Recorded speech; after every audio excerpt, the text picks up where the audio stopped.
আমগো সমাজের অনেক শাশুড়িরাই আছে যারা নাকি পোলার বউকে দেখতে পারে না, সহ্য করতে পারে না, অনেক কিছুতেই হিংসা করে।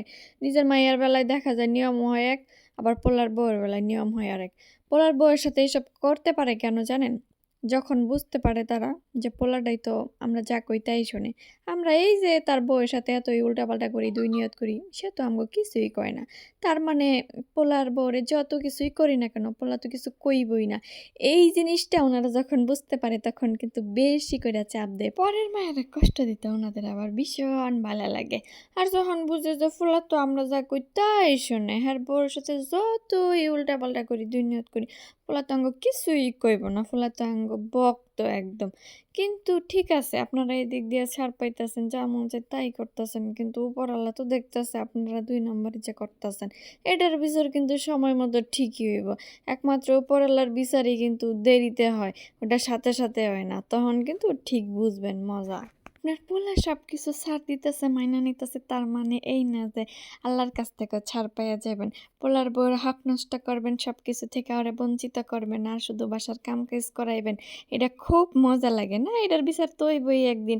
নিজেও তো একদিন পোলার বউ আছিলেন অন্যের। তখন তো আপনারা ঠিকই কন, আহা! কি হাহাকার আপনাগো শাশুড়িরা, ননদ, ননাসরা, দেবররা সবাই মিল্লা কত জ্বালাইছে, কত কষ্ট দিছে। আহারে!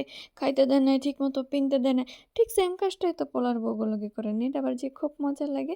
তাহলে আপনারা যে ভুক্তভোগী ছিলেন, কি পরিবর্তন হলো আপনাদের? ভুক্তভোগী হওয়ার পরেও যদি পোলার বউয়ের সাথে সেম আচরণটাই করেন, তার মানে তো এইটা যে আমি কষ্ট করছি, তুমি আমার পোলার বউ হইয়া তুমি ছাড় পাইয়া যাবে, এটা তো হইব না। সেম কষ্টটা তোমারে করতে হইব। এর মানে তো এটা হইছে জেলাসি ভাব। আপনি তো হিংসা করতেছেন আপনার পোলার বউর লাগে। আবার কিছু ট্যালেন্টেড শাশুড়ি আছে যারা নাকি যখন দেখা যায় বাইরের কোনো লোকজন এর বাসায় আসে, তখন তো ফুলার বউর প্রতি তার ভালোবাসা, আদর, যত্ন বাইরে যায়। মানে মানুষরে বুঝায় যে আমি ফুলার বউটারে এত ভালোবাসি, ফুলার বউরে দিয়ে আমি কোনো কাজকামি করে নি, কিচ্ছু করাই না। ফুলার বউ যা কয় তাই শুনি। আমি আর কি কমু, সংসার তো আমার না, ফুলার বউরই সবকিছু, এগুলো আমি মানুষেরে বুঝাই। কিন্তু আপনার মনে যে কি চলে এটা কিন্তু আল্লাহ ঠিকই জানে। আপনি মানুষের কাছে ভালো হওয়ার জন্য মানুষের সামনে এটুকু অভিনয় করে কি করতে পারবেন? বরঞ্চ আপনি আল্লাহর কাছে ঠিকই এগুলা জবাব দিতে হইব এই যে আপনি ২ নাম্বারই করতেছেন। আপনার মুখে চলে একটা মানুষের সামনে, আর যখন মানুষ দেখে অগোছরে বউর প্রতি আচরণ হয়ে যায় অন্যরকম, এগুলা আল্লাহ কিন্তু ঠিকই জানে। আল্লাহ হচ্ছে অন্তর্যামী। লোকের সামনে আপনি যতই নাটক সিনেমা করেন না কেন, কোনোই লাভ হবে না। আল্লাহ তো জানে কোনটা সত্য, কোনটা মিথ্যা। আপনার মনের মধ্যে কি চলে সেটা আল্লাহই জানে।